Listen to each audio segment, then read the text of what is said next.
Hello, and welcome back to the tavern. This is Gatekeepers. From Gypsy's Evil Eye to the Curse of the Werewolf, or the Cursed Lands of Ravenloft, Shadar Logoth, and Moria, to the dreaded Stormbringer, and Mournblade, or even the One Ring, curses have always played a huge part of fantasy and science fiction literature. Tonight, we discuss curses and some of the ways we have used them at our tables. If you have not already done so, please consider hitting the subscribe button to this channel and the channels linked in the video description below. If you enjoyed tonight's content, please make sure to hit that like button, as it makes us aware that we are doing things that you are enjoying. If you don't like tonight's content, feel free to hit the dislike button. That is just as well. It lets us know if we've done poorly. Without further ado, let's get into the topic. Hello, my name is Jade, and this is my Tabletop Tavern. Tonight, I'm not going to be the moderator. Tonight, I'm bringing on Shadow. Welcome, sir. Howdy, folks. Shadow is going to be our moderator this evening, and I'm going to make him nice and big for you all. There we go. Also joining us this evening is MarHawkman. Welcome. Good evening. And special guest and returning guest, the Crafting Gamer. Welcome. Evening, all. So, Shadow, how you feeling about tonight? Pretty good. I actually wanted to give credit where credit is due. I'm currently reviewing the Ravenloft Forbidden Lore box set, and this particular book from the 5 that are included in it has a really good chunk on curses, and it inspired me to write up everything you're going to hear tonight about the subject, because for too long it seemed like just more game mechanic-y, and I'm really not a big fan of it. So tonight we're going to discuss curses in all their many forms and how we can include them in our tabletop role-playing games without turning them into just some sort of watered-down game mechanic. Hopefully tonight we can offer up some advice to make curses a thing to be feared and a thing of legend that will echo throughout your campaigns for years to come. So with that, I'd like to jump right into the first question. Hold on a second. It's a rough gig as a GM to translate curses into playable mechanic that flows with the game. So many variations to work with, from a reverse blessing or a spell, a cursed object, to more classical, takes, such as the righteous fury of an old man wrong, such as the opera Rigoletto. The power behind superstition or the belief played integral part in that scenario. Yeah, that's kind of the idea here. I'm 100% certain that the people that wrote Ravenloft back in the 90s, were a lot more well versed in the whole gothic and dark and mysterious genre that they pumped out dang near 100 books on the subject, whereas I'm just reading it for the first time. So hopefully we'll be able to, all learn a little something tonight, because I'm, no expert, but I do enjoy a bit of the dark, the gothic, the cursed elements of any RPG, whether it be science fiction or fantasy, Western. They can all use a little touch of this every now and then. And with, Halloween right behind us, this is going to be our last real chance to go into stuff like this before we get into cheerier and brighter topics with the holidays coming. So with that, I'm going to hit you guys with the first question. Have you ever used or created a curse that truly brought a sense of fear or dread to your players for any lasting amount of time? I'm going to start with you, Jade. It's your show, and then I'll mix up the order as we go along.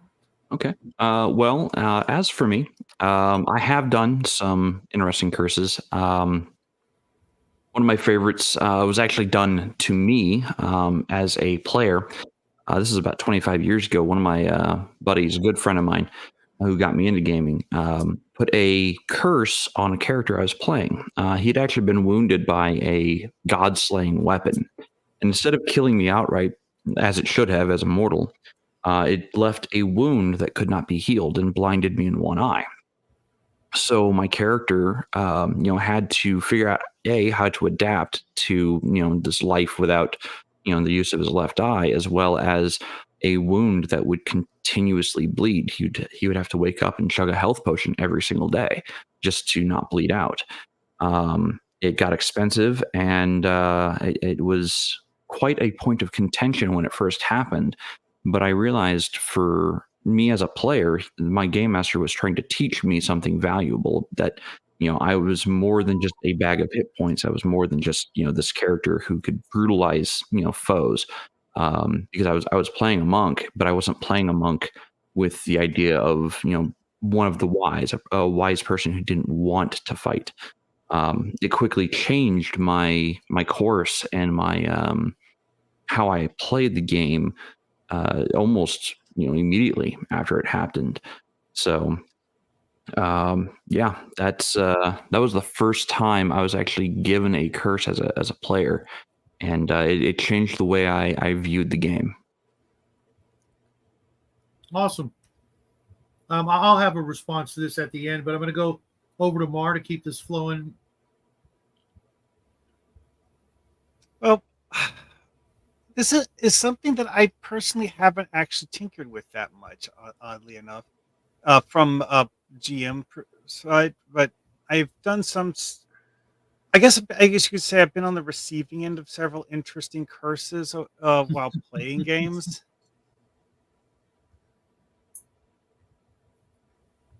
And one of those was a thing in a Hyperborea game where there is this thing where it's basically a cursed altar, but it was a quest important cursed altar where the curse would basically just give you a crippling stat debuff, not a minor stat debuff, like a seriously crippling stat debuff.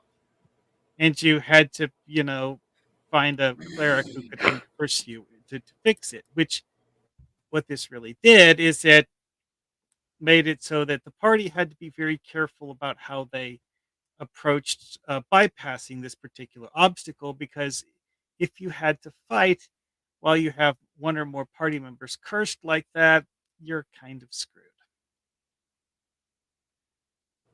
And, but yeah, it's like from that perspective, it's an obstacle to be avoided, but an obstacle that you can't just walk around. Agreed. How about you, TCG?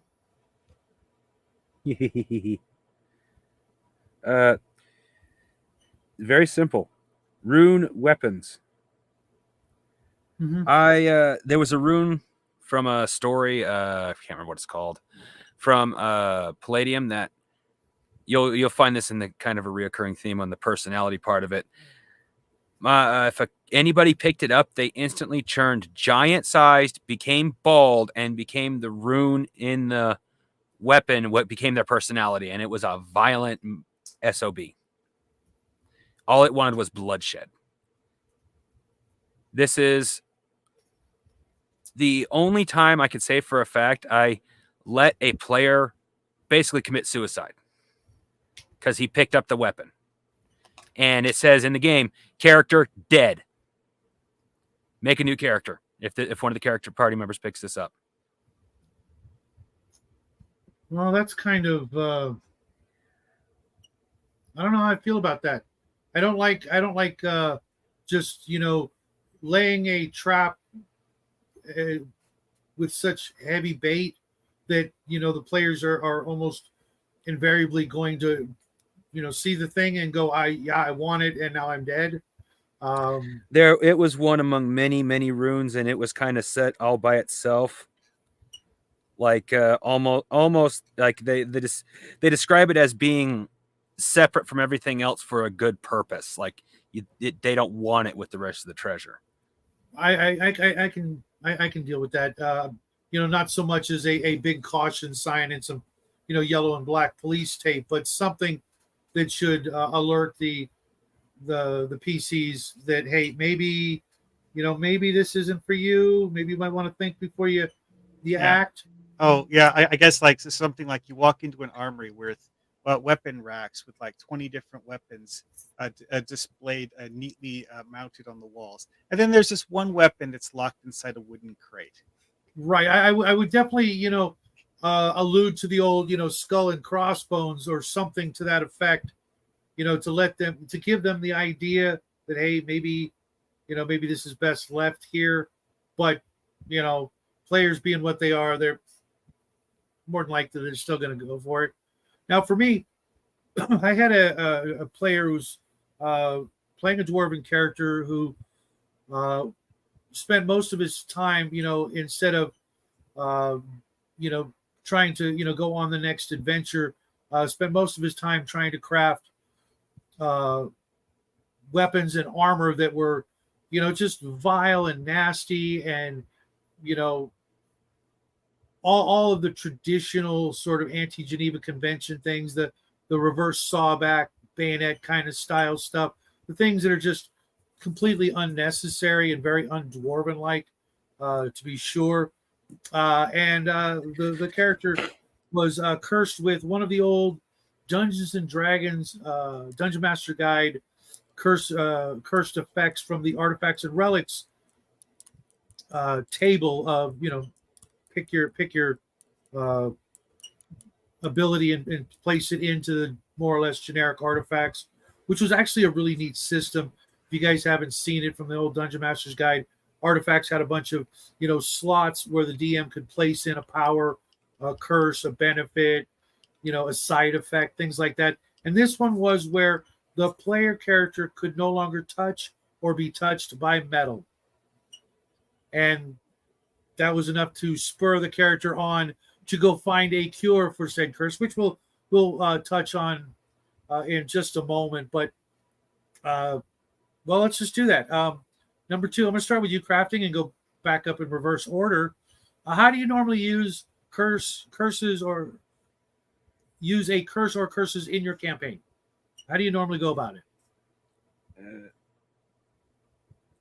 Well, admittedly, it's usually the rune weapons. I found that players, even players new to the game, tend to be, at least for me, overly cautious in that aspect. And unless you dangle a golden carrot in front of them, a simple carrot's just going to go, yeah, that's going to kill me, isn't it? You dangle a golden carrot, well, you can't go wrong with that. That's obviously the GM's being a nice guy. So I tend to use rune weapons because the players, even though they should know better, always go, hey, look, a rune weapon.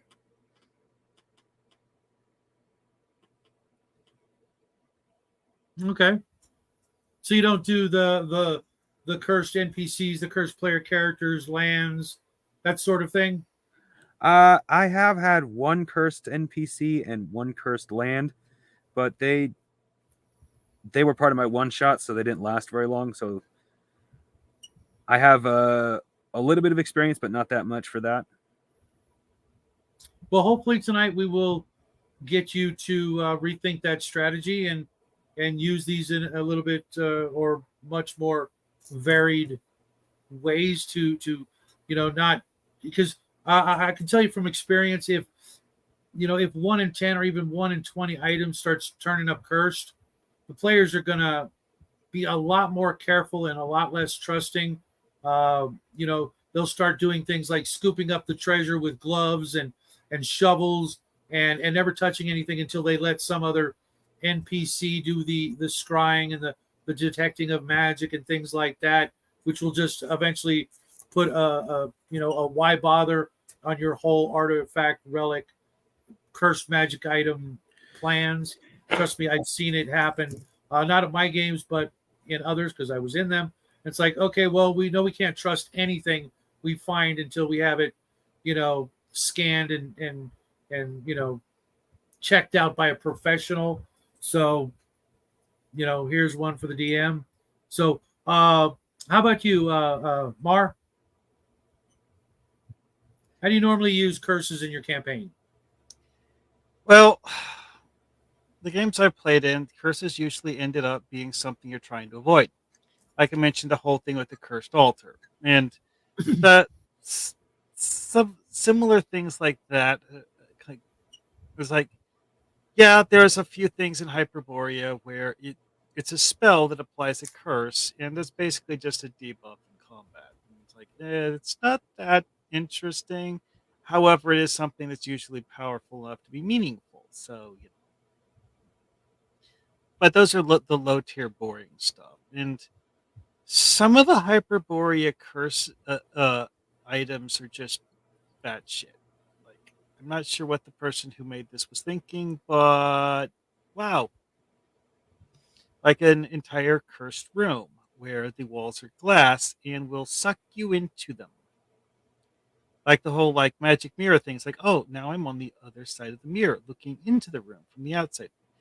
And you're like, wait, so how do I get back into the room? I don't want to be stuck in the mirror. Yeah, that one got stupid. Interesting. Jade, how about you? Do you have a regular way of using curses, or do you like to mix it up?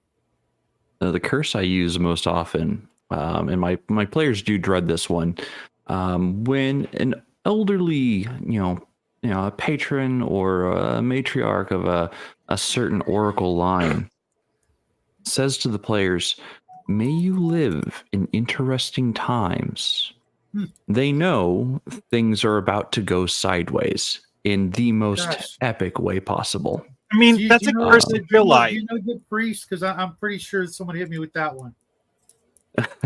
Low about 2020, I think. Yeah. And the other one is that I use often is may the gods take notice.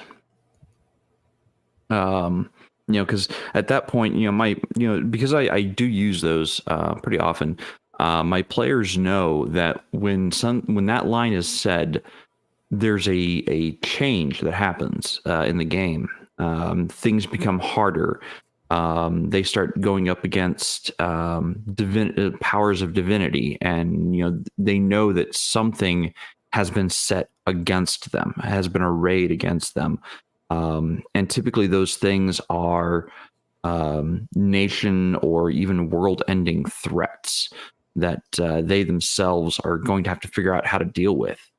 And it accelerates the game to a point where sure, the players are gaining lots of levels, lots of unique abilities and powers and weapons and equipment, but it's a needed gain to be able to contend with the various powers that have been arrayed against them.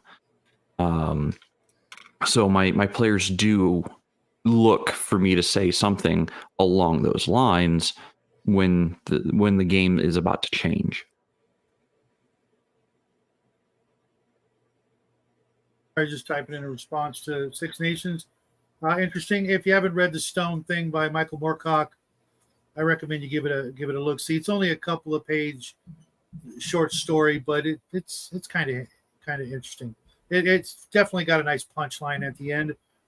For me, I actually like the Cursed Land or the Cursed NPC, because this way the players, because I've had a lot of experience with DMs and players getting kind of butthurt when they pull a cursed magic item. It's like, you put that in there just to mess with me kind of attitude.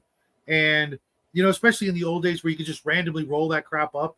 If you were playing that way, it's like, whoa, just rolling random here. There's always that seed of doubt with certain kinds of players, the kinds of players you probably shouldn't have at your table. But sometimes, they might be a relative or an old friend, and you kind of don't really have the choice. So if I use a cursed land, it's on the players to, roll with it and maybe try to fix the problem. Be the big damn heroes, remove the curse, become the hero of the town, the country, the land, and get that parade and that Princess Leia medal ceremony. Do the things that a real hero would do, or the NPC that needs the player's help to help him remove or her remove the curse with a big fat paycheck at the end. That way, you get the elements of the curse. The players, know what kind of stuff I could throw at them. But I'm gonna right now. I'm just gonna pile it on this NPC or this countryside, and maybe you guys will step up, do the right thing, and you know win the accolades of millions, and have statues built in your honor. Which, I mean, if you think about it, things like that can be more precious and more valuable than a dragon's hoard with the right frame of mind. Um, so yeah, that's what I do more often than not. Don't get me wrong. I love Stormbringer and I love Mournblade. Mournblade even more so because after a certain point in the story, nobody knows what happened to it. It just disappears, and I like to think that it's out there, doing its evilness, in the hands of a particular troll named of Milford. And you ever see a troll in full black plate armor wielding a black rune encrusted blade? Just run. So That reminds me actually of one thing that came up in a Hyperborea game was this dust that will negate your ability to use magic. Well, see, thing is, it has no effect on someone who doesn't already have the ability to use magic. So anyone who lacks the ability to use magic can handle it safely and use it as a weapon. Yeah, that's real one of quick, the weird ones. real quick. Sorry we suck, but I'm going to take that as a compliment that we are giving you exactly what we intended, which is food for thought. Might I recommend a notepad by the bed or index cards like I use, or figure out the voice to text function, send yourself an email. And as for Michael Moorcock, to be honest, he was one of the finest of the new age of sci-fi and fantasy writers back in the day, who really did not have a problem with screwing over each and every one of his own characters in ways most TMs would never even dream of, especially these days. So on to question number 3. I'm going to start with you, Mar, and then go up to Jade, and then down to crafting, and then we'll start the process over because I think we'll hit everybody once with getting to go first. Mar, this might not apply because of the things you've said before, but think about it in retrospect to the future. Where do you draw your inspiration for the curses you bestow on your unfortunate players, NPC, lands, and or items in your game? I'm just going to hypothetically things I've Absolutely. seen curses in that I found to be interesting and maybe possibly something that I would be willing to use in a game. Because honestly, when I think about diverse variations on the concept of curses, I keep thinking of Diablo 2, which, yes, it's a computer game, and all of the curses are things you do to enemies in battle or enemies do to you. And quite frankly, one of them was infamous for being able to one-shot players sometimes because it was a curse that, when applied to a character, would cause the character to injure themselves anytime they used a melee attack. Which, if an enemy casts that on you while you're in the middle of trying to stab another enemy to death, oops. Well. But that game had a whole bunch of things that were. There's that one. There's a bunch of things that are just stat debuffs, which were actually pretty nasty too. But yeah, that's the spellcraft side of curses, though. I like what I mentioned earlier about Hyperborea having a bunch of spells that are basically just their stat debuffs, and the concept is quite similar to the way Diablo 2 did curses, although it doesn't have quite as large a variety of them, but still, they're useful ones. However, I also think of really, really weird things from various books I've read, because I have read some fiction books that had some very, very strange ideas of curses.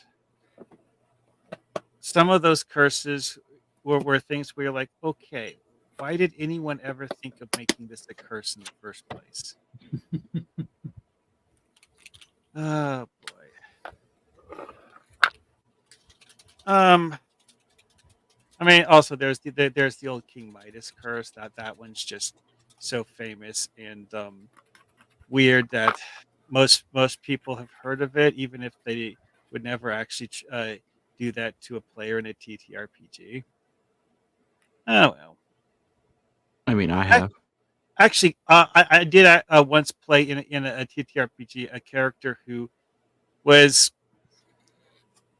kind of sort of cursed in that she gained the ability to wield fire based magic, but at the same time was also kind of sort of permanently on fire, so that when she touches things, if it's something that can easily catch flames, it will. Like, so she like literally can't hold anything made of paper, or she'll accidentally light it on fire just by touching it.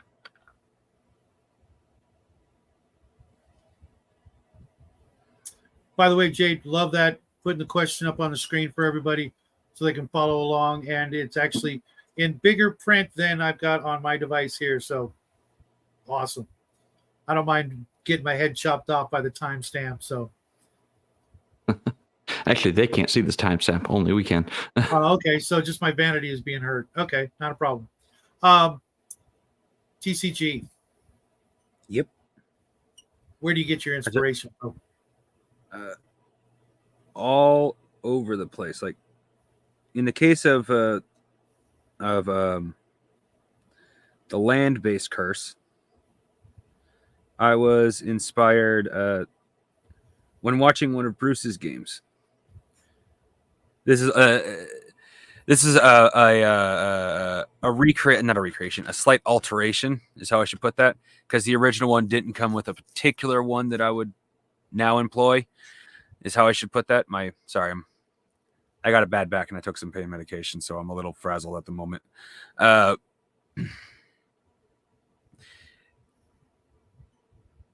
So in that case, it's inspired an old curse. Sorry, I should talk about the first curse. When it first came about, I was actually reading up on how dragons have hordes, and that wasn't even Palladium, even though I use this in Palladium. It was the one time I had access to a monster manual from D&D. And this is a curse I want to talk about later, so I'm not going to spoil what it was. But and I haven't implemented, but I've thought of a few curses that I've seen, like, oh, that'd be a good one from TV or movies that I just can't think of right off the top of my head. No, it's okay. The point is really to give people out there ideas of where to look, because you never know what they're going to find when they look. Oh yeah. For example, in a comic book or in a movie, each person is going to look at it differently and draw their own weird, macabre ideas when maybe looking for a curse. So I just want to get some ideas of maybe places people don't normally look, because normally they're going to look in folklore and in game books and things like that. I'm hoping for some ideas other than like the more obvious. Oh yeah. So how about you, Mar? Wait, what was the question again? Where do you draw inspiration for the curses you bestow upon your unfortunate players? It's right there. Oh, you asked me that one already. Oh, I did? Yeah. Okay, yeah, you started with me this round. Okay. I was like, all right. Well, then I assume then it's my turn, because I have two sources I regularly frequent, that being the Bible. And trust me, there are some nasty ideas for plagues and things like that you could lay upon your campaign world. And the other one, believe it or not, the one that I like to go to every once in a while, because I just don't have the time like I used to just sit and focus on music. Somehow, I listen to a lot of heavy metal, old rock, but I listen to a lot of other things. But I'm going to give it up for heavy metal and darker, forms of music. there are some really negative images that one can pick up from that. One of the ones that my players not only looked forward to the most, but the more discerning players actually feared it. Believe it or not, you guys are going to think, "Oh, that sounds like a great curse," and that was the curse of life eternal written on a door. And I'm not going to let you know where it came from because it's more or less irrelevant. But you would think, "Oh, getting to live forever, who doesn't want that?" Well, the people who aren't heartless bastards, the characters who actually are alive in your games, they're not going to look at it like we would, being that we get to play our favorite character until we ourselves croak. But the character, if so cursed, would not look upon it the way the player would. It would look upon it like with a sense of foreboding and dread that everyone and everything they care about is going to pass before their eyes, and to the point of what is the point. A discerning player would be like, wow, I don't even want to play this character anymore because what's the point? Sure, I get to do some cool stuff, but then the things that are really meaningful, things that matter, family and friends, they're going to pass away in the blink of an eye. Can you bring up Mac? Excuse me, not Mac. And Mac, I need to speak with you after the show. The Six Nations, yeah. Seventh son of a seventh son, sins of the father type of stuff. Reminds me of some Campy Hammer and Amicus films that touched on bloodlines and whatnot. Absolutely. These curses, don't need to just be, like I said earlier, game mechanic-y things that are just going to irritate the players. They should have meaning. They should have an impact that everybody around them, might shun them for fear of the curse, rubbing off on them, or, the curse of Midas, stay the heck out away from me. I don't want to be turned to gold. Then you're just going to melt my ass down. Jade, did you touch on this one? I haven't had a chance to yet. No. Then by all means, take it away, sir. Okay. So, the question is, where do you draw inspiration for for the curses you bestow upon the unfortunate players, NPCs, or lands and items in your games? For me, I do play a lot of video games. I watch a lot of anime, but most of my curses are actually ancient, and by ancient I mean like Greek ancient. A lot of your curses, especially the may you live in interesting times, stuff like that dates way back.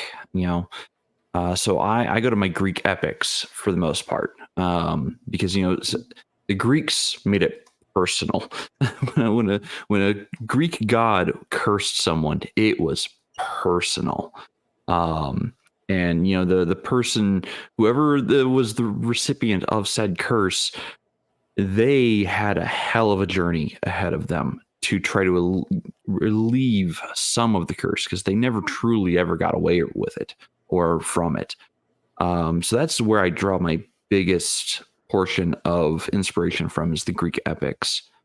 There are other really great works out there in different forms of media for curses. There's some really great authors who have come up with some really interesting curses in their fantasy genres. Jim Butcher, I think, had one of the better ones for his character Dresden. I can't remember exactly how the curse goes, but it was, die alone was the curse. And it happens in, I think, the 5th or 6th book. And the curse is just simply that, for the person to die alone, knowing that they are completely alone and helpless. And like, what worse fate can you have than that? I have not used that one yet on a player, although I have come very, very close. I'm pretty sure our friend Max Liao uses that one on a regular basis, or is that the dumpster fire one?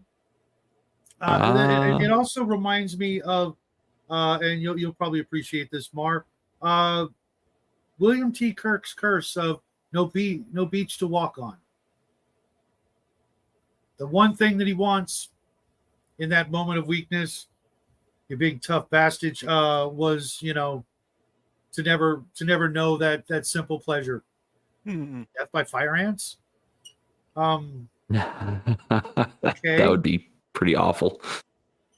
Yeah, but I mean, someone's gonna have to go to a lot of trouble for that one, or you're gonna have to just be poking that But the anthill. fact that they did, like that there is in and of itself. The fact that they did go to the trouble for that.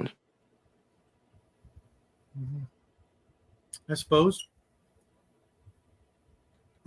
I believe we are now on question number 4. Actually, a curse that attracts fire ants to you anytime you're near them would be rather bad, honestly. Yeah, but in the wrong location, the wrong part of the world where there are none, that's a lot of work. That's a lot of work. Heck, getting the fire ants to that location, half of them could die along the way from starvation, temperature change. Well, yeah, I mean, if you're in Alaska, the fire ants are just going to die of the cold before they even get to you. Yeah, that's where I would head. I would definitely, or at least think about it. So this is the 4th question for you, Shadow. And I'm going to start with you, Jade, and go back down the line. Have you ever created a land or location that was truly cursed, and what was the origin of said curse? Yeah, so we touched on this last week a little bit with environments. Having environments be central to, especially like a horror setting or horror campaign. The environment, if it is an environment that has seen such atrocities that large swaths of land were reshaped or carved, and massive amounts of life were lost, that land is very likely cursed. It's either cursed or unhallowed in some capacity, and especially for my major battlefields. I run a world that is exceptionally old. So some of some of the events that have happened have been lost to time. But the effects have not been lost at the time. They've been left to fester or grow. And, despite, some of the most longest lived races trying to figure out how to alleviate the curse, even to them, they're like childhood stories that they tell their young to, keep them away from that area. So for my cursed lands, it's generally large amounts of death, and not just simple death, not just battlefields, but horrific death. Those are my cursed lands, where the ghosts of those ancient battles walk the battlefield still, trying to win for their side. Where beings of great power decided to sacrifice a large amount of life in efforts to become gods themselves through dark ritual. Those are my cursed lands. The land itself fights against those who would seek to undo it at times. Because the spirits are restless, and the spirits don't want to just simply move on. They want their revenge. They want to see the beings who profited off their death, off their their life force. They want to see those beings brought to an end, even if that being has long since gone. And the spirits don't know that the being is gone. So they yet linger and languish for that person or whoever did it to them to be destroyed. So those are my cursed lands. Very similar to mine, but we'll get to that at the end. Mar, how about you? Or one idea that I personally like in the context of making a region like truly difficult for players to deal with is the idea that the after effects of a war are determined by the weapons used to fight the war. I mean, if you shoot up a building with a machine gun, you have bullet holes in the walls as an after effect of that. But what happens when you use apocalyptic magic to fight a war? What effect does that have on the land you cast the magic on? That's an idea that I haven't actually personally written a module using it. Something I've toyed with as an idea a lot, and it's something I would actually like to do because I've seen stuff along those lines used in a lot of TTRPGs, though, because like, oh, this is a building that used to be a nice a place, but it got destroyed in this war, and now it's like this because of what happened in the war, and so on and so forth. Because like it gives a history to the place you're fighting in, and not just oh, by the way, if you step in this ooze, it'll kill you. Because like the idea with that one is like someone killed the population of an area by creating this rain of ooze, where the ooze would just kill people that it touched, and now the ground is covered with the stuff still. Interesting. How about you, TCG? Could you repeat the question for clarification? It's on screen. Oh, it is. Have you ever created a land or location that was truly cursed, and what was the origin of said curse? Okay. Yes, I have, but this goes back to the one that watching Bruce kind of inspired to expand on. A curse of what I called Dragon's Greed, or Dragon's Hoard, excuse me. It was a cave that if the players found, they could take no more than they could physically carry out of the cave. If they did, in the case of that, if the cave instantly killed them.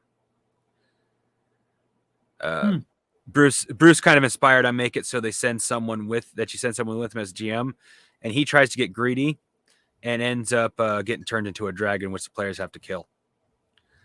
But there's a part of where this is a secondary curse where this was a group of players that I don't think I think they play Palladium today, but they will never play with me again. Not all of them decided to never take anything out of the Horde, which is actually the worst idea. Because when you left, the Horde shrank down and just jumped into your hand, like the entire cave. And when it does that, you will now permanently have a Dragon's Hoard that you can never take anything more than 10% out of when it has out of it, when you start taking some out of it. And on top of that, you have an insatiable desire to make the Hoard bigger. Okay, that's pretty gonzo. I love it. I'm actually reminded of Smog in that aspect, where the gold itself is cursed because the dragon nested within it and made it its hoard. And it affects Thoradin in very negative ways, not just because it's Thoradin's home, but because it's. I believe it was described in there. It's dragon fever or some such, and it affects those who are wanting it or desiring it the most. Yeah, Tolkien was kind of vague on that one, but something or other about the fact that Smaug literally slept on this pile of gold caused some aspect of Smaug's malice to be imbued into the gold or something. Yeah. Ooh, Curse of the Black Pearl's good. As for me, you're not going to believe this, but I had a location on my main fantasy world map that's still going, and there was one location where the legends told long ago of how two of the gods literally stood there and fought one another for a very long time because they're gods. Their minions, depending on who you hear the tale from, joined in the battle and ravaged the countryside for miles and miles as far as the eye could see. And I could never, ever, ever entice my players to go investigate that one spot of land. They traveled all around the globe in scores of different adventuring parties, scores of different players. At last count, probably close to 100 different players. And I could never, ever entice them to just cross that line, sort of, boundary. Here's okay. Here's not so good. Here's where the gods fought. And not one of them ever was brave enough to journey into that particular cursed land. One of these days, I'll find a party brave enough because, to be honest, I don't even know what's there. It was like, what's the point? I can't get anybody to go there. I'll draw it up some other time. Hey, you guys want to go, check out the... Nope. Okay. Sorry, just asking for a friend.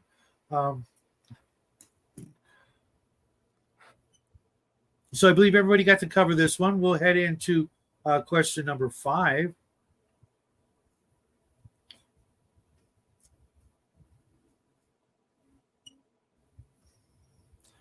Do you ever introduce cursed NPCs or creatures in your campaign to your players? And what effect or results were you trying to achieve? And was it successful? And how did it play out? TCG, I'm going to start with you and go back up the line. Yes, I have. It was only once, like I said before. And this was a kind of a, I didn't know Call of Cthulhu at the time, but a kind of a Call of Cthulhu character, someone who found out things he wasn't supposed to and was driven mad by the knowledge. And he traveled with the players for a while. They didn't realize that's what his thing was until one day they came across things they couldn't hurt. They couldn't figure out why until they start getting overwhelmed, and he comes out with these special weapons he basically made out of scrap junk. Like, once again, not knowing a Warhammer, he kind of has this orky ability where he makes it and it works. And he was able to banish the dark things that was attacking the party, and they had to run around with his little gadgets to deal with them.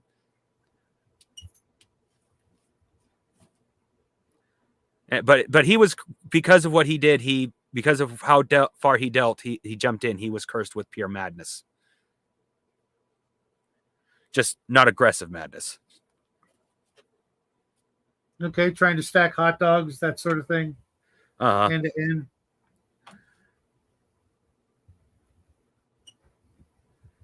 Gotcha.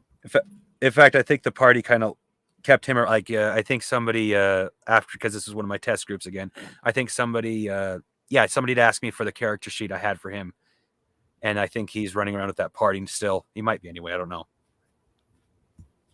Okay, you guys in chat, you guys are killing me.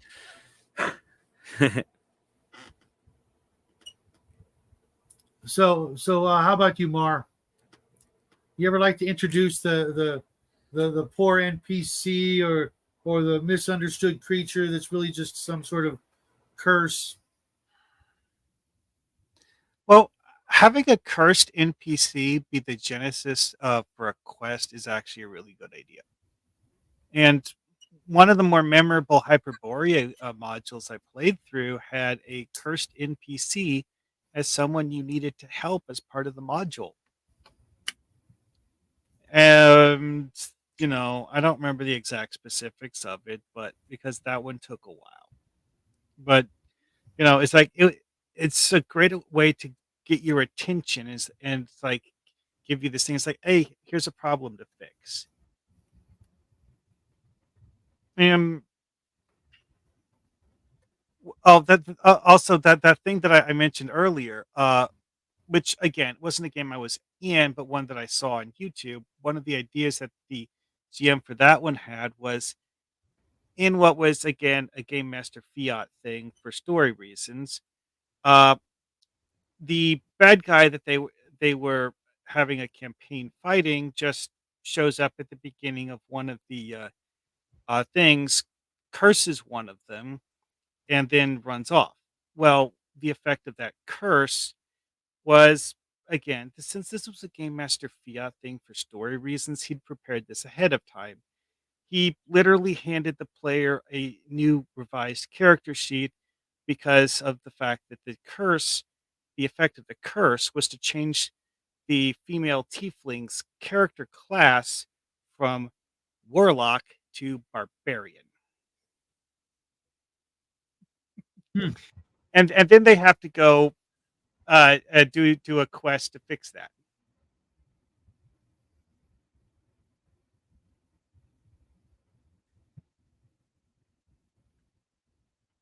Alrighty then, Jade. How about you? I know you So- guys have done all of these at least once. Yeah, so for me, as far as introducing cursed NPCs or creatures in my campaign, yeah, like my werewolves, generally speaking, my werewolves are cursed creatures. And I'm talking like the classical werewolf, the loup-garou, cursed by either fae, a witch, or some angry god. And normally I introduce the character when they're not, or I will introduce them in their cursed form first as a terror to behold. But then during the day cycle, when the party is able to go and speak to people about what's going on in the quaint little village where the whole herds of sheep are destroyed in a single night, that's when I introduce the character as sometimes a very manic person who's nervous all the time, and doesn't seek out other people. Cursed individuals, at least in my games, they will seek solitude more times than not, so that they themselves are not a danger, don't pose a danger to others as often as they can. I do have some cursed creatures who have lived long enough that they're like, nope, screw it, I'm just going to curse everyone I'm near. I do have those maniacs, and generally the maniacs are what the players go murder hobo on. It's the characters that are trying their damnedest to not inflict their curse upon others that my party has a hard time dealing with. Do you just kill the character outright because they're cursed? Do you attempt to figure out if there's a way to remove the curse? And how do you go about these things? Those are the moral quandaries that my players have to figure out. Is there a way for them to lift the curse? I don't know. Have you looked for one yet? Generally, yeah, I will have a method, kind of in the back of my head of how it's done. But it's up to my players to even attempt to go down that path to start with. And to answer Mac Thompson here, so yes, lycanthropy, the first lycanthrope in my world, my game world, is cursed. They are a cursed being. They messed with things they really, really should not have. They made a mistake, and for their hubris, they were made into the first werewolf. Everybody refers to it as a bloodborne illness, or the disease of lycanthropy. But in my game world, it's the true loup-garou is a curse, not a disease. Diseases can be treated, curses have to be lifted. Yeah, And the first werewolf is something. Again, they were a mortal who messed with beings and powers they had no true understanding of dealing with, and to lift their curse, it is in theory possible, but it's only possible if they get the original curse layer to lift it. Whereas, vampirism is, to me, in my game world, vampirism is a bloodline thing. It is a is a magical effect that somebody was trying to figure out how to live forever. And again, they cursed their entire bloodline to perpetuate it. Beings messing with powers they don't understand. This is a theme for me, especially in my game world, where the hubris of the first people to acquire these curses, they shouldn't have messed with it. They decided, screw it, I want to live forever. I want to figure out how, and I don't care who has to pay the price. So that, generally that's how most of my major beings or curse, bloodlines came into effect the very first time. And that was like prehistory. So we're talking like Bronze Age, or even before that, the Stone Age, beings are like, I watch everybody else around me die. I don't want to die. Gods, how do I live forever? Fae, how do I live forever? And then, treating with the Fae is never an easy thing. It should never be attempted lightly. So, yeah, typically when I, again, getting back to the question, when I introduce characters that are, or creatures that are cursed, most of the time they are not just the misunderstood monster. They're doing their damnedest to keep their curse, under wraps. They're not trying to let it rule them. They just unfortunately don't have full control over it, and that's what the PCs have to figure out. Of what do we do with this person? Do we end them simply and move on, or do we try to help them out? Now, what you were saying about werewolves reminded me of the way vampires work in Marvel Comics. Oh. In an unknown age, so old that no one remembers how long ago it was, eldritch beings created this cursed book called the Darkhold. The Darkhold is a book of such malevolent power that an ordinary person reading it will actually get possessed by the book and start to unleash things from the book that mortals should not mess with. And one of those things that happened was turning someone into a vampire. And that's the source of vampirism in Marvel Comics. And was it Six Nations brought up something. I have actually done this to one of my players. As a matter of fact, he's not here tonight, but Connell has played a character in one of my games who was cursed. And it wasn't that he was cursed, he was cursed for perpetuating it. But his character's father was the first person to develop gunpowder weapons. And then, he found the plans and made them better, made them more advanced, made them more reliable, more repeatable, and just made them in general more deadly. So that was his character.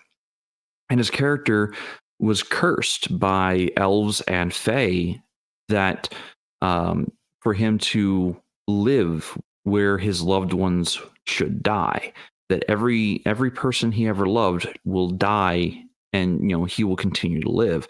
It was basically a bastardized form of immortality, but it was very much the die alone curse.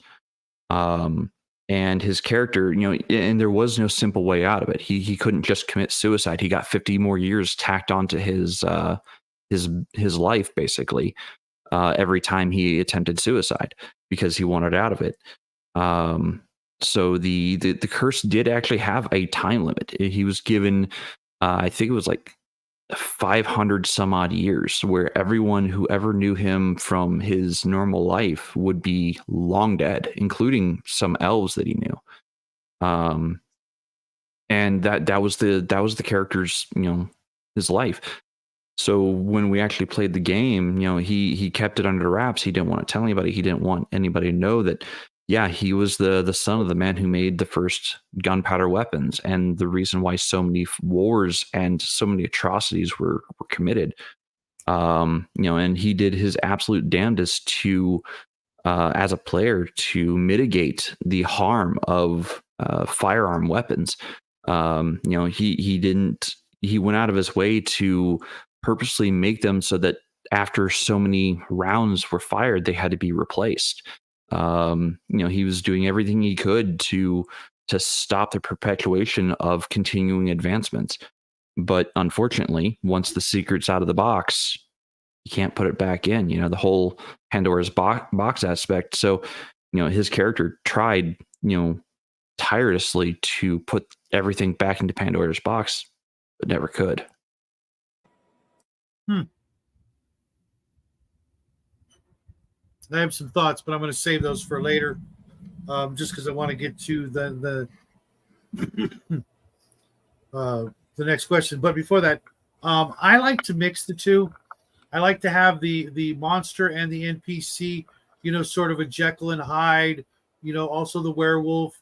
You meet the gorgeous innkeeper's daughter and blah blah blah. Next thing you're exchanging phone numbers and that sort of thing, and then you find out that there's a monster running loose in town or ransacking the village or something like that, and it couldn't be her.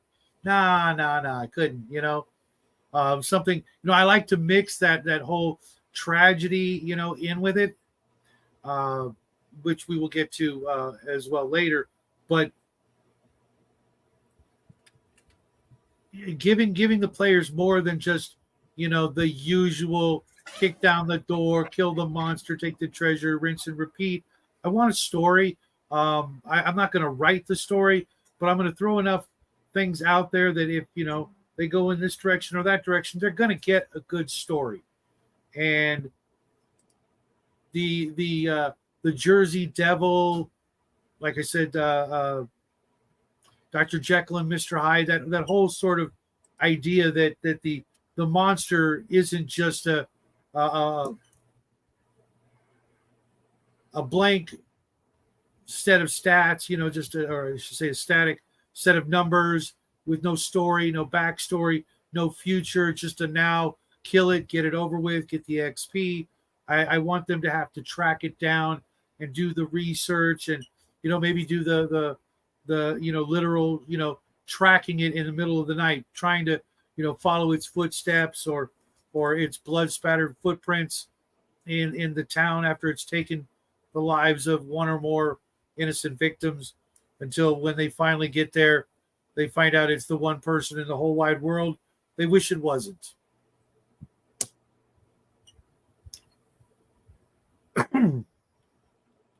You're still there, right, Jade? Yes, I am. Okay. And I've already queued the next question for you. I appreciate that. I'm gonna have Mar go first with this one, and then down and back up to the top. Mar, how do you go about making a cursed item or relic that is more than just negative game mechanics, make it something truly memorable? Well, okay. I've seen a long list of things that are fit into the idea that I like with this. Like we talked about earlier, it's like there's the old things like, oh, this is a curse sword. You have to break the curse, or you can't de-equip it, and it's a terrible sword, and you don't want to use it. Lame, boring. But something that's a lot more interesting is a cursed item that, well, let's go with the dark costume thing from Spider-Man. It's like it eventually becomes Venom, but at first it's just simply referred to as a black symbiotic costume, which, okay, it has a lot of benefits, quite frankly. However, it's got a mind of its own, and it doesn't really want to be a hero. Let's just put it that way. that sort of thing, is like, yes, the item has some sort of horrible downside to it, but it also has a reason why you would want to use it anyways. It has what? The idea here is to give the item both a horrible downside and also a reason to use it despite the horrible downside. You stole my answer. Okay. I was afraid someone was going to get one of them, but I mean, okay. it's probably an obvious answer, to be honest, but still. It was the first one I thought of.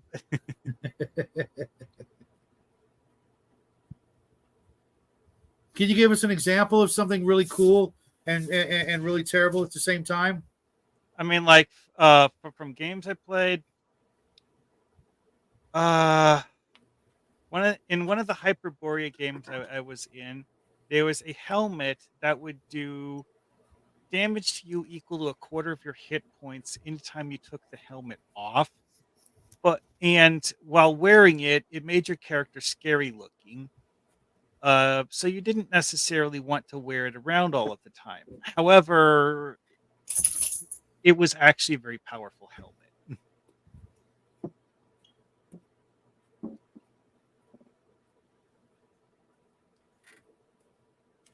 Oh, you switched everybody around. You sneaky devil. I put them in the order that you said you wanted to go in. Okay. You're welcome. How about you? Yes, I've played with Palladium has an excellent rune making system for lesser runes, but if you get a little creative, you can make greater runes with it, and greater runes almost always come with a curse. So one of the curses I made, mind you, this was still for a younger group, so everyone thought it was fucking hilarious. Freaking hilarious. Is I get one. a rune sword that every time the player swung in a direction, he literally just without moving his feet, bounced off the ground like someone bounced a ball off the ground, and he just go flying off in that direction. I know that doesn't sound like much of a curse, but if he did it too hard and while swinging somebody, he'd eject himself from battle automatically. Everyone got a huge kick out of that. So it wasn't a curse, but it was definitely I'd say my most memorable curse, because the stories of that game is still going on. If I know it's still going around town, because I've heard a couple people talk about the jumping sword recently. All right. I'd love to see stats on that. I don't have easy access to them, but I think I know where to look, so I could probably see about digging it out here soon. Yeah, I'd love to see that in our Discord. If you're not already a member of our Discord, the link is in the video description. If you want to ask questions to us or pose questions in the general discussion, or open questions, join our Discord and get the feedback from some of the other game masters that are there. Excellent segue there.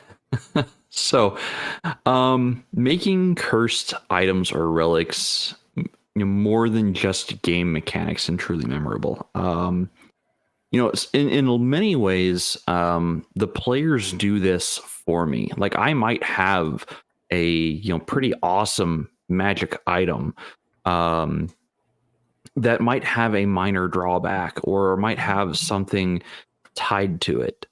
But the players will take the meanings or the intended uses of it so much further than I ever intended. Just because one of the guns has been corrupted, doesn't mean the person using it is gonna just stop using it. They're going to continue to use it because it's effective. It hits for a lot of damage. It does all these things, but what they're not realizing is they're giving up a little bit of their soul every time they use it. Are they going to continue to use it? Well, yeah, it hits for a lot of damage. Why wouldn't I use it? And then I'll game wise, they'll be talking with NPCs, but the NPCs don't want to be around them. They can feel the aura of dread and evil around them. They can feel the person's soul is leaving them, subconsciously. So it makes the NPCs standoffish to them, and they start asking, why is this happening? And then someone in the party goes, well, dude, every time you fire that weapon, it takes a little bit of your soul away. Like, we notice it. We have been noticing it. We just haven't said anything. And the players will, ultimately make the decision, like, do I continue down this path and be damned the consequences, or do I not? So I mean, having truly memorable things is where the players themselves make the decision or make moral decisions about their character's future. That's where the memories happen. It's not just that, oh yeah, I crit that thing so hard I blasted it into the next dimension. Like, yeah, sure, those conversations are awesome and they happen a lot. Or you get the person who does such wacky things like, oh yeah, I'm gonna swing from the chandelier, cut the guy's feather out of his cap, and backflip, and superhero land on this guy's face. Okay, yeah, that happens. But when a player has to make a very hard moral decision for their character, that truly is something that sinks in as a memory. And you have the memories that are made along the way, especially the funny memories, and people remember the really funny things. Like, was it I had a player who got mad at one of the NPCs, and this was like the opening act of the campaign, and he swung his hammer down and missed the table with a nat 1. And nobody lets the player live it down, even 5 years later. But when a character who was shooting his soul away, literally shooting his soul away, decided, I'm going to make the choice to no longer use this weapon or redeem this weapon. They talk about it even now. They talk about that character and they love that character. Even me, with the character I played, the guy who got a scar across his face, who couldn't see out of his left eye as a monk, who depended on both eyes for defense. Even me, I had to make some pretty hard choices with the character. Like, what direction do I go? I want this curse alleviated, but am I willing to pay the cost to remove this curse? Do I really want to travel down that road? And that road was apotheosis. I had to fully realize what it meant to ascend into the next, into becoming the next being. It wasn't just oh yeah, snap my fingers, let's ascend. No, it was a very long, hard road to figure out how to end the bleeding curse and become a guardian of Earth for that character. That was his ascension, is he became the guardian of all land. And it was a very long, hard road for him. But I think it was worth it, and I still love and remember that character. As a matter of fact, that character is the name on the channel. It's Jade.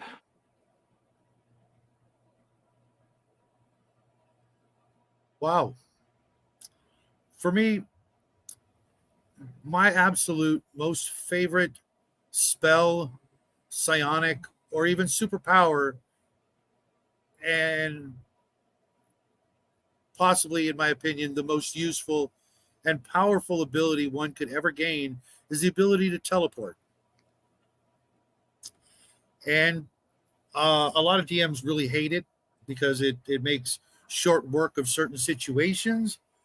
But I'm a big fan, and I really don't have a problem with it. But once upon a time, I decided that I was going to drop a little magic item in a pile of treasure. And it was, at this time, it was a helmet, but you could easily go with the ring so that just about anybody could use it. When you teleport to someplace you want to go, somebody teleports to someplace they don't want to go. And that started a very long, interesting campaign arc of trying to figure out where everybody was disappearing to.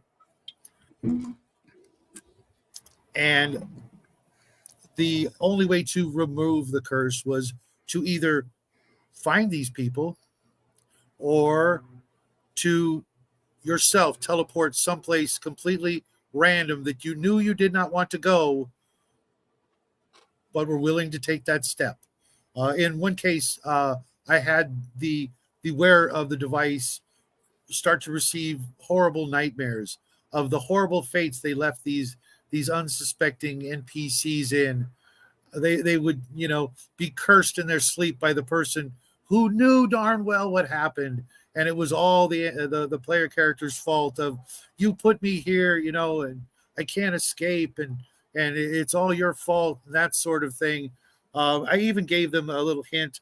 The main aspect of the item had a gem in it, and if you looked at it just right, you might see that person, banging on the walls of the gem to see, oh my gosh, King so and so, he's trapped in the gem, or he's trapped somewhere and he can't get out, and it's my fault. I've got to do something about it.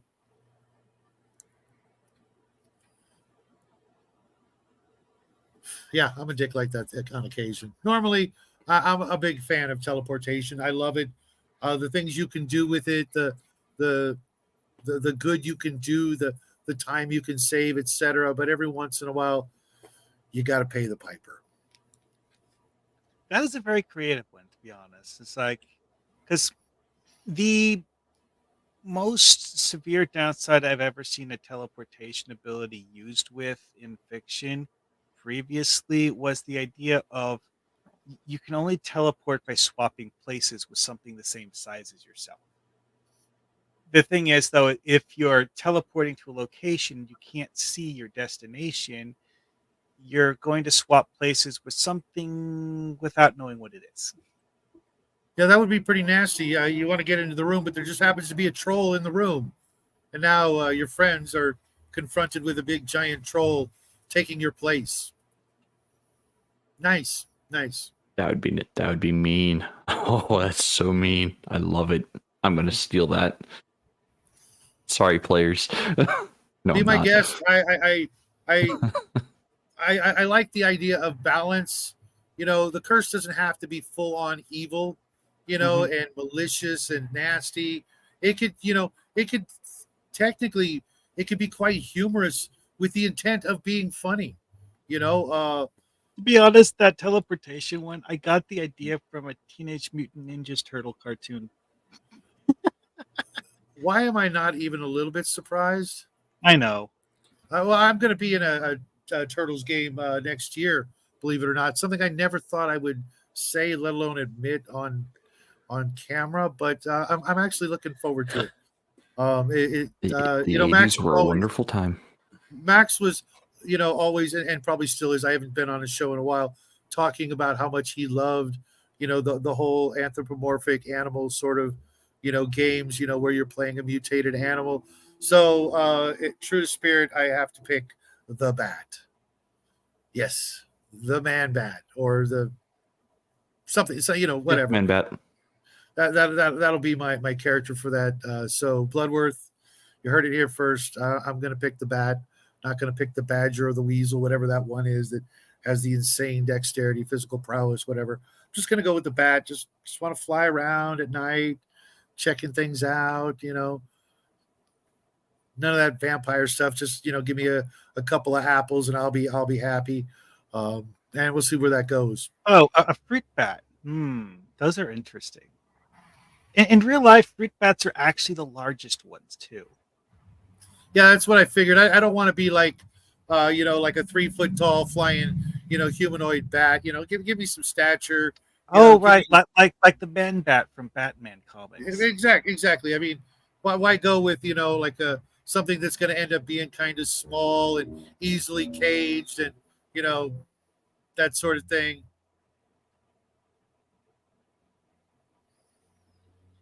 So I have updated the next slide for you, sir. Thank you. This is one of my favorites because this is what it's really all about. I think from the oldest of folkloric tales, the curse was meant to impart a lesson or a moral to the story. So, do you guys ever use a curse as a method to teach a valuable lesson or impart a moral to the ongoing story? I'm going to start with you, TCG. Then we'll go up, and Jade, you'll be last. Sorry. Yes, actually, I have. Well, do tell. Don't keep us in the dark. Sorry. It was actually the dragon horde curse that I was talking about before. the lesson I was trying to impart the first hand is too much greed is bad. Hence the reason why you could only take what you could carry safely out of the cave. But the second part of the curse is meant to teach you a little greed is good. Because if you don't get greedy, the cave turns around and becomes a permanently part of your collection, and then you have to hoard treasure from that point on. A little greed is good. I mean, you just got to know when to not be greedy is all. I would call it just ambition, and Yeah, that's probably a better way of putting it. Necessary evil, we do Yeah. live in a society where money is a thing, and without it, you end up on the streets, and nobody wishes that on anybody who doesn't deserve it, I should hope. But absolutely, this is exactly the sort of thing I'm trying to impart, as opposed to just the malicious, mindless, random cursed item. I always had a problem with that. What kind of rat bastard would make a magic item that's cursed and just leave it for some unsuspecting party member to happen upon it, thinking, hey, this is cool, just what I was looking for, and now all of a sudden, every time I swing it, it's bending and stabbing me in the back. There are actually some settings where certain curses only apply to the living. And those curses don't apply if it's an undead using it or a demon using it. Right, because they were probably created by something like that. You ask who would create something like that. Yes, I've got a friend who would create something like that, because the one time someone wanted to play a ninja, they were hoping for an intelligent weapon. The GM obliged, because the player would not, for the life of them, would not shut up about wanting an intelligent weapon. So the game master said, okay, yeah, sure, you have an intelligent weapon. It glows, but I'm a ninja. Yeah, I know. It glows, and it's intelligent, and it can speak out loud. Oh, this line of discussion reminded me of a Warhammer 40K novel I read years ago, where the daemons of the warp would make cursed items whose sole purpose was they threw them out of the warp into the normal space realm where humans might find them and try to use them. And they're cursed items to pull whoever or guide whoever picks them up into the warp so that the demons can have their way with them. The intelligent glowing ninja or ninja toe that the ninja picked up was also afraid of the dark. So every time he sheathed it, it would yell out in fear. God. Yeah, that like I said, I do know a game master who would give a weapon like that or something like that to a player. What I was actually hilarious. referring to though was the what kind of rat bastard NPC. Dungeon masters, okay. we all fit into that, Okay. but especially in Advanced Dungeons and Dragons, where most magic items I use kind of originate from, the process to make a magic item. It's not impossible. It's not even all that difficult unless the GM is a tightwad and afraid of challenging even himself at the table by handing out some cool loot. What kind of NPC would take the risk and do all the things that it would take to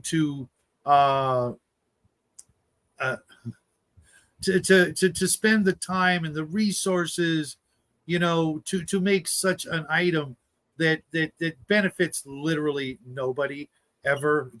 It's just pure malice, made material in form. Yeah, it's dark, but you glow. I know. I mean, Yeah. to be honest, though, the idea of cursed weapons being made by demons and left places where humans might find them just as a way of tormenting humans does kind of work in some settings, at least. Well, yeah, I suppose, Flady, I didn't really think about it like that because the answer is obvious. But I was thinking, of wizards, not monsters to begin with. But Well, sorry. go for it. Well, what I'm going to say is that falls under the category of stuff that it, in this case, did in a video game, but it definitely falls under that category where you have the ability and so much supplies to make a magical, in this case, like I did on Skyrim, so many magical items that I started playing with different combinations to the point that I made many weapons that would just drain your health the moment you try using them, because they'll light you on fire, or they'll just straight sap your health, or they'll electrocute you out of sheer boredom. And if you get a wizard who's old enough and rich enough, and he's got enough supplies to just pump out magic items, he's going to make a few cursed ones just for the freaking hell of it, because he's bored. You know, that is actually an interesting point. One of the swords and sorcery themed novels I read years ago, what they explained as the process for making magic swords is that either you can go with something that's safe and known with a combination of magical elements that you trust and have experience with, or you can experiment and maybe possibly produce something that will kill the person who wields it, because you know the magic forces aren't aligned in a way that is productive. And then you now have a magic sword that you need to either destroy or, you know, throw in a bin to leave to rot. Put in a box and drop it to the bottom of the ocean. Super. Hey, Bruce, I'm surprised you didn't, take a bite out of this particular episode. Maybe next time. Maybe he just got here too late. Yeah, Possibly. he does, work his ass to the bone. So I hope you're enjoying the show, man. So, as far as curses to teach valuable lessons or impart some kind of moral or ongoing story, I do use this on rare occasions. I don't, just throw curses around in my game world for no reason. Every curse has a purpose, has a reason to it. And I don't like having to put them in. And I say having to put them in because my players are doing really, really dumb things. Then sometimes I will put a curse in place to get them to move or act in a particular way. To inspire them to go do something. Generally, though, I don't have to, thankfully.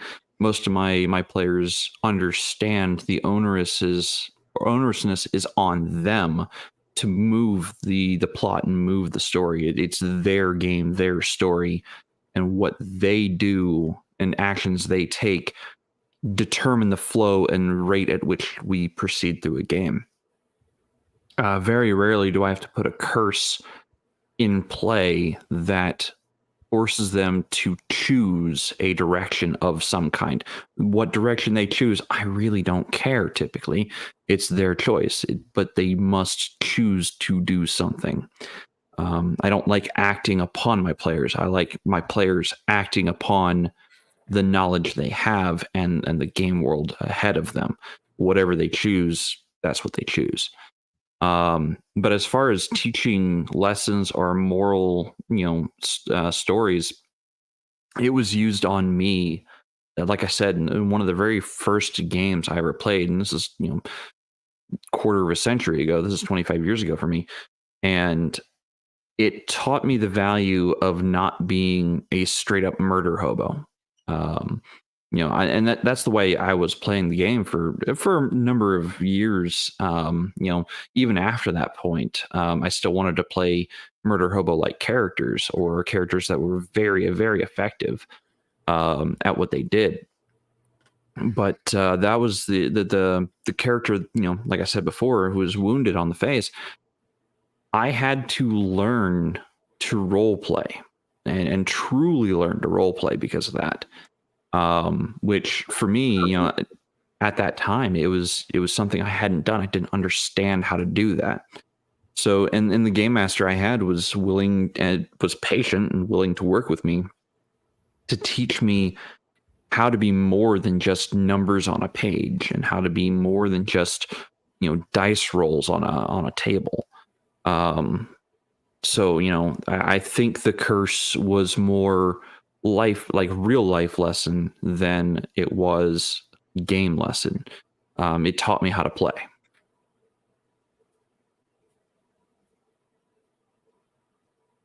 I like it.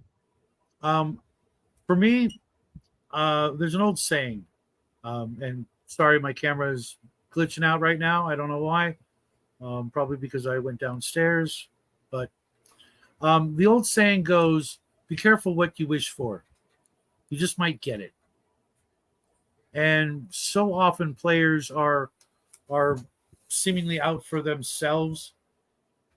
So I like to sometimes reward them with a little bit more than they asked for. You know what I'm saying? Mm-hmm. Maybe taking up that quest, for someone other than yourself might just be, more profitable, for your soul and for your pocketbook, as opposed to, going after the dragon that hasn't bothered anybody in a century, and now you're going to wake him up. That's actually one of those really, really amusing plot elements that I've seen someone pull out is the whole, it's like, oh yeah, there's this horrible, vicious dragon that's been terrorizing this region. And then when you get there, you realize that, yes, actually, the dragon has been terrorizing a region. However, there's this other region who's been paying the dragon to terrorize their enemies. Now what are you going to do? Because the dragon is functionally acting as their protector. Well. Was that your response to the question, or what I was saying? It's just something I found. I thought Okay. of. Yeah. All right, I'll come back to you. Give crafting a chance to touch on this one. Oh, I mean, well, the question here. I can go with that for now. Think about what you want to do with the curse before you decide what the form the curse should take, because like,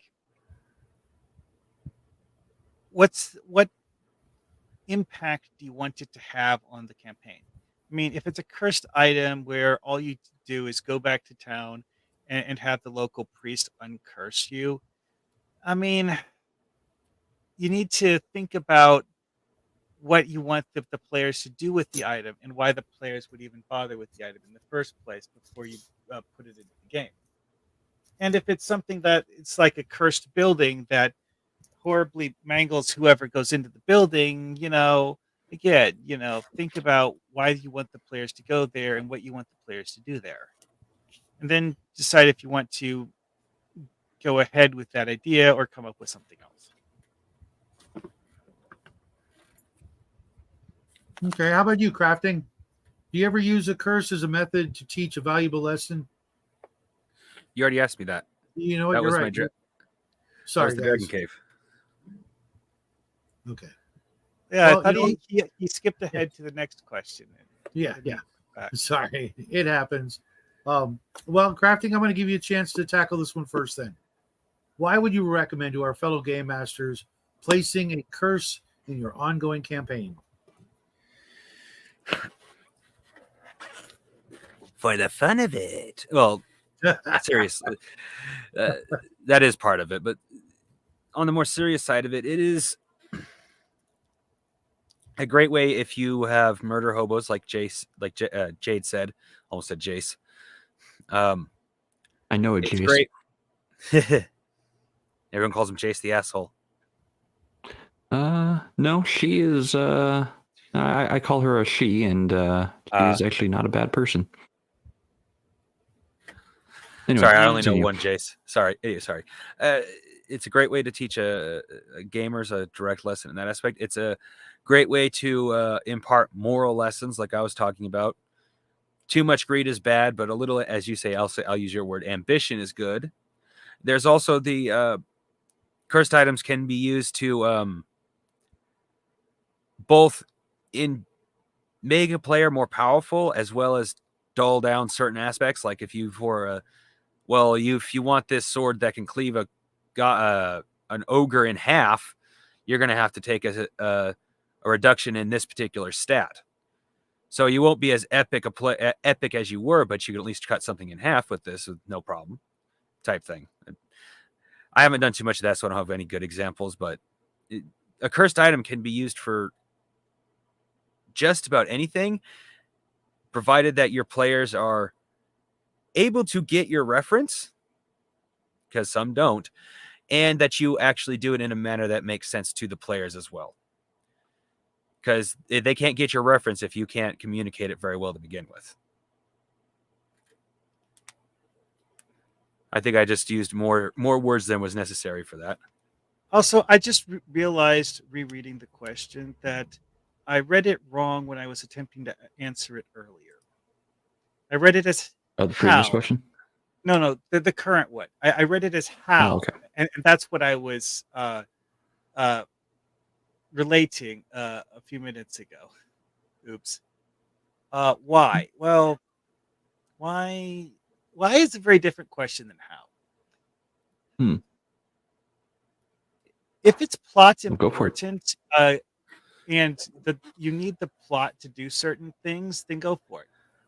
Because it's like the whole thing I mentioned with the whole like having cursed locations, where maybe the entire adventure is to break the curse. That is something critical to the plot, so you need to have the curse there as part of the plot. Or just like a random haha oops kind of thing in the adventure, where you pick up a ring and the ring gives you a -2 to your wisdom stat, because why wouldn't it? That's just those two things have a very, very different purpose in the story, but your reason for including them is equally different. And if the ring of bad juju might be a funny thing, and honestly, as a GM,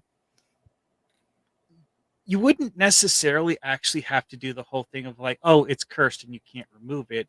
You could just not tell the player until they do an int roll that their int is at -5, well, as long as they wear the ring. And then like, oh, yeah, you can just take the ring off if you want to. But the player doesn't realize this until they've had it on for a while.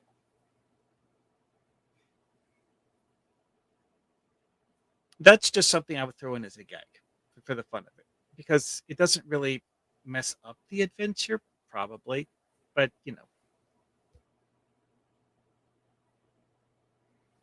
As far as why I would recommend game masters placing a curse in their campaign, their ongoing campaign. Curses have this unique ability to drive plot. And it puts the onerousness back onto the players. If you present the players with some kind of curse that affects them or affects somebody or something they care about, they are going to move mountains to try to remove or end the curse in some way. And they are going to move that plot for you with a curse on the table. And you, the game master, all you have to do is come up with what the encounters are that they, whatever they come across. That's all you have to do at that point, because they themselves are moving the camera for you. They are the director of the screen. They are the driving force behind the plot, because they want to remove the curse, or find a way to remove it if it can be removed. And some curses can't be removed by any other means than death in some cases. For the Lu Guru, it's a bloodline curse on one particular family. And every person in their bloodline, the eldest person of the bloodline, has the curse. When they die, it passes to the next of kin in the bloodline. The only way to end that curse is to kill the last person of the bloodline. And if the bloodline itself has been waning anyway, then it eventually peters out. But for players to want to, I don't know, let's think some of our Western European stories. Sleeping Beauty, for example. And not the Disney one, the Western European grim fairy tale one. She was cursed, poisoned, however you want to say it, to sleep, the sleep of the dead, until the curse was broken or lifted. And if one of your players has a beloved, a loved one in the game world, you can hit them with that curse, hit the loved one with that curse, and that player, if they are truly into the story, truly into their character, and truly into what's going on in the world, they are going to figure out how to move entire countries and continents to see the curse undone. And they will drive that plot to its conclusion for you. So that is why I recommend putting in some of those curses, into your games. Nice. As you guys may have guessed, my answer to this question was the previous question. I use it as a teaching lesson. I use it as an opportunity to fix something that's going on with one or more of the players, and sort of redirect them to not what I want them to do, but to remember that they're supposed to be the big damn heroes. Unless it's a evil campaign, in which case the lessons may be entirely different. But I just want them to to be the heroes, to do the right thing for the right reason, as opposed to just doing it for fame and fortune and glory and all those things that really aren't what being a hero is truly about. Now, we actually are going to make it to the super secret squirrel question, which I wasn't sure that we'd make it, but this, I'm glad we did, because this is our job as the GM. We have to provide an out, unless we are just trying to run our game into the ground and have it come to a screeching halt where the players rage quit or give up the hobby or some other such nonsense. So I am going to start with crafting with this one. Do you hinder or modify the removal of curses in your campaign? And if so, why? Unless a rune specifically says otherwise, you can't remove the curse unless you give up the weapon. And I haven't played with too many curses that require remove curse. I would probably, since if I'm going to give a curse to a player, admittedly, it's going to be for a good reason. So I'm going to modify remove curse. It's definitely going to be along the line of a jade curse. Oh, remove curse isn't good enough. You're going to have to go to this mountain that's in this desert that you have to cross this sea to get to. Nice. That is more or less my outlook on that, but with a couple of additions. But we'll get to that when it's my turn. Mar, how about you? The method of removal of a curse should be determined by the nature of the curse. I mean, Absolutely. I did that example of a ring that gives you -5 wisdom. I mean, that one is just one of those things that's just so trivial that removing the curse is practically a formality. But having a castle that's cursed because of the ancient lich who used to live there, and the lich isn't living there anymore, but the castle is still the lich's castle, and you need to dispel his essence from the castle to lift the curse on the lands. Well, that's the entire focus of a quest. You can't just cast remove curse on the castle. Yeah, that does seem a little too easy, doesn't it, guys? Yeah. There are other detrimental things that can also be removed with just a hocus pocus from your local cleric that I'm not a big fan of. I like, things to be a little bit more complicated than that. Otherwise, it's over too quickly. Well, there is actually an idea in some games having, shall we say, tiers of curse removal abilities, like lesser remove curse, regular remove curse, and then greater remove curse, or so on. And some curses are purgeable with lesser, and some need the greater one, and so on. Which that's an idea that works too. Because it's hard to find someone who can do the greater remove curse, because that's not an ability that novice clerics would have.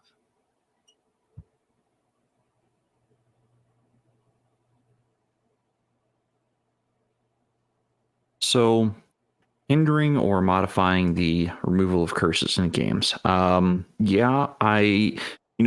Just because a cleric has the ability to cast curse doesn't mean it's the end all be all thing.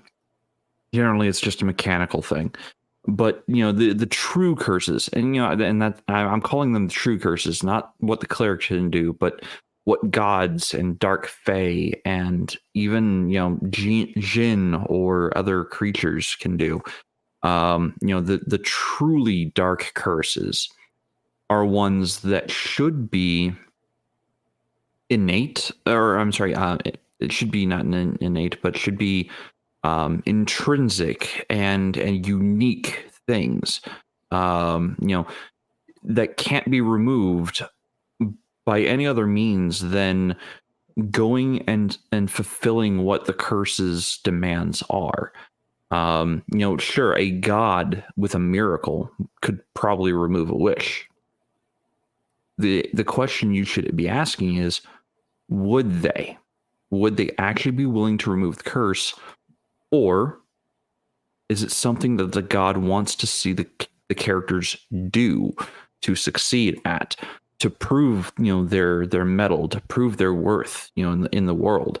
So having these onerous these huge tasks to go and complete to remove a curse, like what was it, Hercules had the 12 labors, and I mean, who else? I'm trying to think of other really great curses. I'm just drawing a blank. It's been a long day for me. But these night. curses, long night and day. But yes, if you have the more interesting way that the curse is removed, and the more dire that the curse is, upon the characters that are involved with it, the more the players will go above and beyond to remove it. Now, yes, you will have some that will get exceptionally butthurt very quickly, going, "I can't believe you cursed me. I'm leaving the game." All right, there's the door. Please don't return. And that's what I say to that. If your players get easily butthurt, curses aren't for you. But if your players don't get butthurt about taking on a few negatives here and there because of story reasons, use it and have them go through the 12 labors of Hercules even to alleviate a curse if necessary. I mean, and don't just steal it from them in the end either. Like, make it so that it is achievable, but don't, when they do achieve it, don't just go and steal their thunder from it. Make it a moment. Make it something that gives them goosebumps as you explain how the curse lifts ever so slightly. I had a game this past Friday, and it wasn't anything to do with a curse, but the way I had set up the moment and how it came to be, there were people there who, when the words were said aloud, they had goosebumps because it was that powerful of a moment. So when your players succeed at a step of a curse, it should be that momentous of a thing. It should have some kind of weight to it, and that weight should lift off the players ever so slightly, and it should empower them to want to continue forward.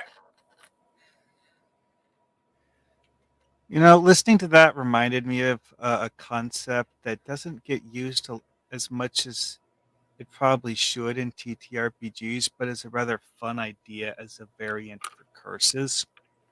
That's the idea that you need to do a special method to remove curses that isn't simply casting remove curse, or the curse will be relocated instead of being dispelled completely. And it basically is like it's like a person is cursed. You cast remove curse.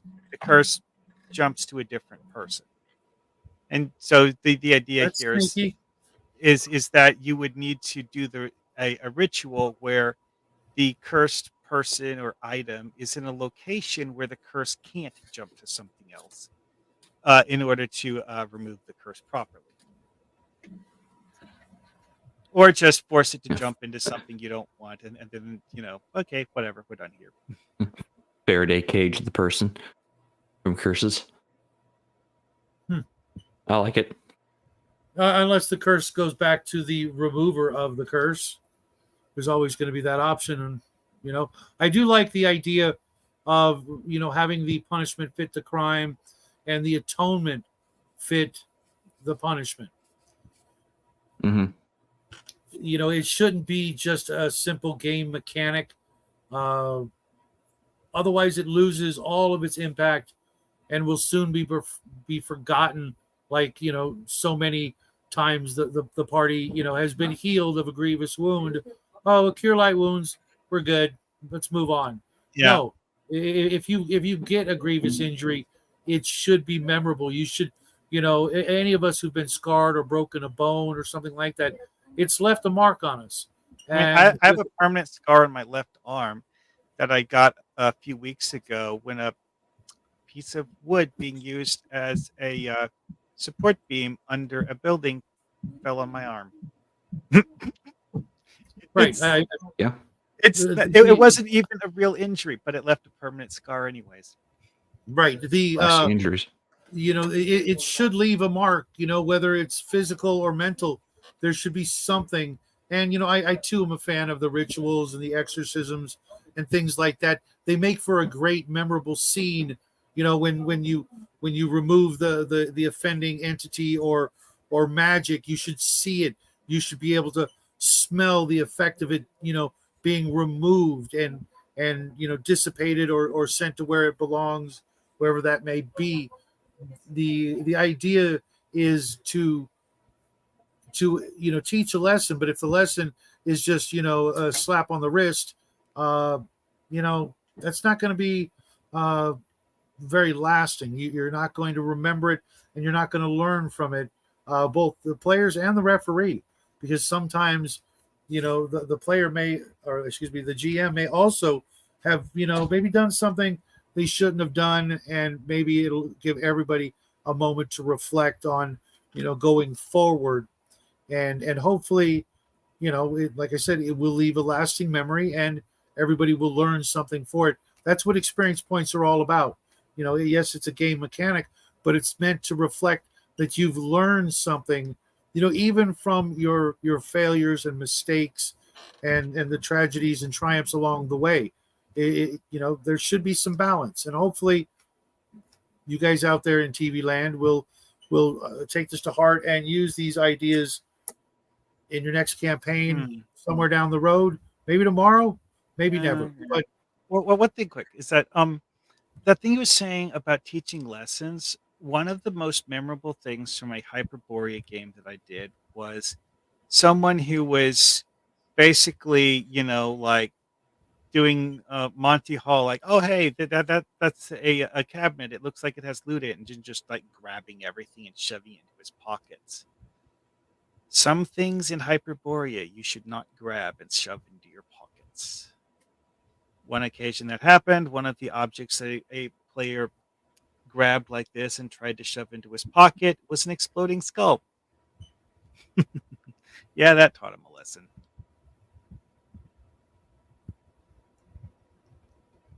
All right. Well, Shadow, do you feel satisfied on this topic?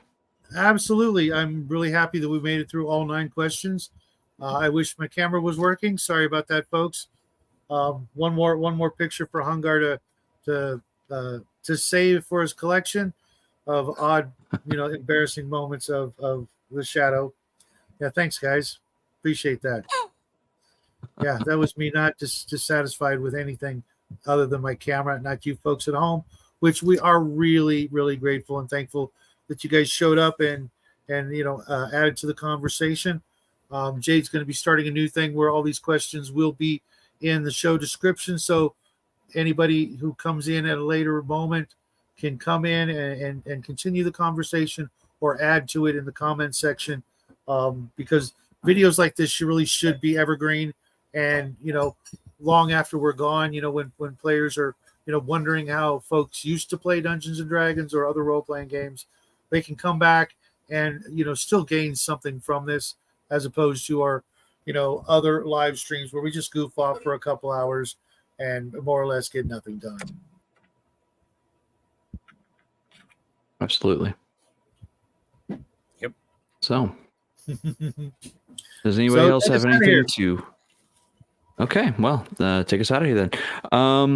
If unless you the other guys got something enjoyed, to say, if you guys have something to add it. No, I'm Oops. good. forever hold your Okay. peace. All right then. We aim to If cheese. you Nice. Nice. I've never heard that one before.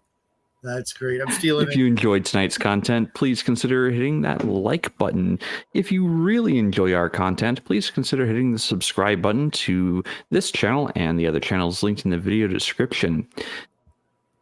And with that, we bid you all a very fond evening.